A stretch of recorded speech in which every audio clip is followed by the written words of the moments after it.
rien, mais je suis sûre que vous avez déjà vu certaines de ces photographies. Elles ont un petit côté Robert Doisneau dans cette manière de photographier le quotidien, d'autant que très souvent, Alain Laboile choisit le noir et le blanc comme Doisneau pour donner encore plus d'émotion et d'universalité à son cliché. Dans cette exposition, vous allez découvrir le quotidien pas si universel que cela d'une famille un peu en marge, celle d'Alain Laboile, qui prend un malin plaisir à photographier la vie de ses enfants, leurs jeux, leurs émotions. On découvre un univers à part. Des enfants qui jouent en pleine nature, souvent nus, sans pour autant que cela soit choquant, un peu comme des Robinson Crusoe qui découvrent le monde. Et c'est pourtant un univers qui nous parle. On a l'impression que ça pourrait être notre vie. On se reconnaît dans ces jeux d'enfants, dans ces rires silencieux, dans cette joie de vivre communicative, dans cet intense désir de découvrir le monde, dans ces moments que l'on a vécu enfant parce qu'on se reconnaît, dans cette insouciance qui caractérise tous les enfants du monde. Cette exposition, je la conseille à tout le monde, aux novices comme aux avertis, aux adultes comme aux enfants. Elle respire la joie de vivre, elle donne du baume au cœur, elle photographie des moments que l'on voudrait éternels.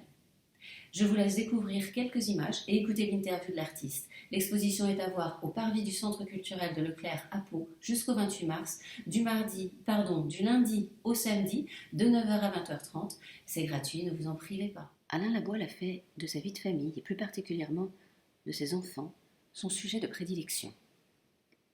D'interruption, j'ai levé mon appareil vers mes enfants, puisqu'ils étaient devant moi là, et finalement j'ai commencé à partager ces photos via les réseaux sociaux, et c'est là que les choses ont démarré réellement finalement, parce que les gens ont de suite réagi à ces premières images et m'ont renvoyé leurs sentiments, à savoir qu'ils se retrouvaient un peu dans ces images-là, qu'ils retrouvaient un peu de leur enfance, un peu de leur propre vie réelle ou fantastique. Totalement autodidacte, le photographe fonctionne à l'instinct et privilégie le noir et blanc. Je suis un petit peu, avec le recul, spectateur de ma propre vie. Je cherche à faire en sorte que les gens qui regardent ces images soient le plus confortables possible. C'est-à-dire que je prends une image, je regarde d'abord ce qu'il y a derrière, je cadre et ensuite je laisse mon sujet se mettre en place dans cette espèce de cocon que j'ai un petit peu préparé.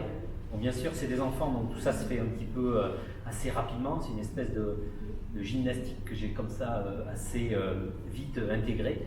Mais finalement, c'est ça, oui, le schéma global. Toutes mes photos en couleur, mais finalement, je les convertis en noir et blanc parce qu'elles me parlent mieux comme ça. Ça a été le cas très rapidement avec les premières images.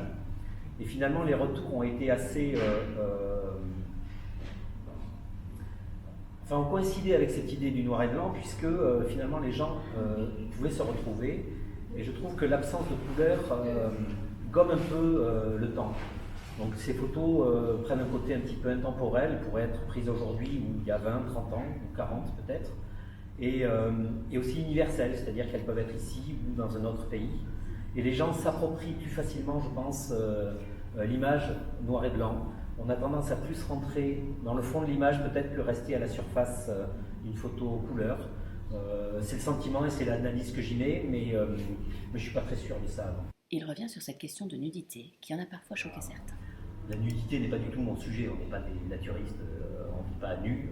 C'est juste les enfants, quand ils sont petits, sont plus à l'aise comme ça, mais quand ils grandissent, ils se rhabillent, et moi je les photographie tels qu'ils sont, je ne mets pas en scène, donc j'ai photographié ma vie maintenant depuis une douzaine d'années, telle qu'elle est, telle qu'on vit, un petit peu comme ça en marge, un petit peu à l'écart de ce petit village du sud de Bordeaux, là, et finalement on vit simplement, mais avec une notion de liberté qui est toujours présente. Alors vous photographiez vos enfants uniquement chez vous, dans votre maison, votre jardin, ils ne sortent jamais ? Ils sortent, si. Mais moi je ne sors pas mon appareil en fait, c'est ça. Quand je vais ailleurs, finalement je prends très peu de photos en dehors de chez moi, je me sens un petit peu comme un touriste finalement, donc je suis à l'aise chez moi, pour l'instant, dans ce sujet photographique qui est mon unique sujet photographique. Et quand j'aurai refermé cet album, si un jour il se referme, peut-être que je m'autoriserai à faire d'autres styles de photographie. En grandissant, les enfants perdent de leur spontanéité. Les jeux ne sont plus les mêmes. Les adolescents ont tendance à disparaître et pourtant, l'album perdure. Alain Laboile continue d'émerveiller le monde avec ses photos familiales. Il y a une période effectivement à l'adolescence où ils ont tendance à disparaître des photos, mais comme j'ai 6 enfants, il y a toujours de la matière à photographier.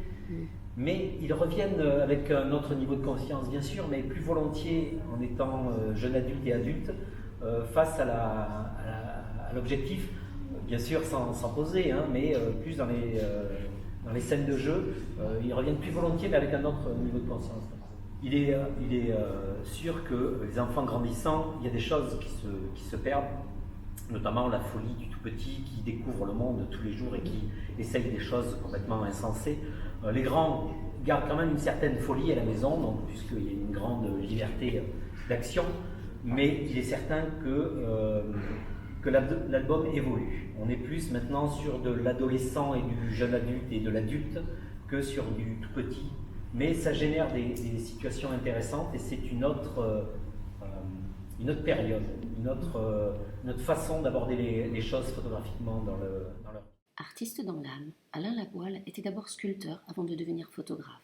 Certaines de ses œuvres apparaissent d'ailleurs dans ses photos, où elles sont transformées en terrain de jeu par ses enfants.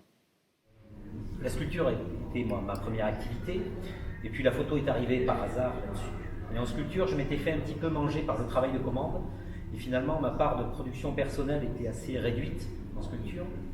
Et la photo est arrivée, et je me suis gardé la photographie comme loisir. J'ai refusé le travail de commande en photographie pour faire exactement ce que j'avais envie de faire. Et finalement, la photo a tellement pris qu'elle est devenue mon activité principale. Et maintenant, je reviens avec plaisir en sculpture parce que je peux faire exactement ce que j'ai envie de faire en sculpture. Donc finalement, les choses se sont imbriquées de façon assez idyllique. Tout s'est tellement bien imbriqué pour l'artiste qu'il s'est trouvé adoubé par le New York Times, et une partie de l'œuvre de cet album fait aujourd'hui partie de la collection permanente du Musée français de la photographie. Une véritable reconnaissance qui l'amène à parcourir le monde. Ma prochaine destination cette année, c'est essentiellement la France, parce que le hasard fait que, bien sûr, j'ai démarré via Internet, donc j'ai eu des expos partout dans le monde, et j'en ai encore beaucoup. Mais cette année, étrangement, les choses se concentrent un peu sur la France, ce qui me fait assez plaisir de revenir un peu chez moi, ici dans le sud-ouest, et puis encore plus près de chez moi, vers Mérignac, et puis Vannes, et puis voilà. J'ai pas mal d'opportunités cette année et de programmation française, ce qui me fait bien plaisir. Des projets plein la tête, Alain Laboile nous parle à demi-mot d'un futur album. Encore quelque chose qui est proche de la nature et peut-être plus proche de la faune que des êtres humains, même s'il y a des êtres humains. Donc ça donne quelques pistes sans tout dévoiler.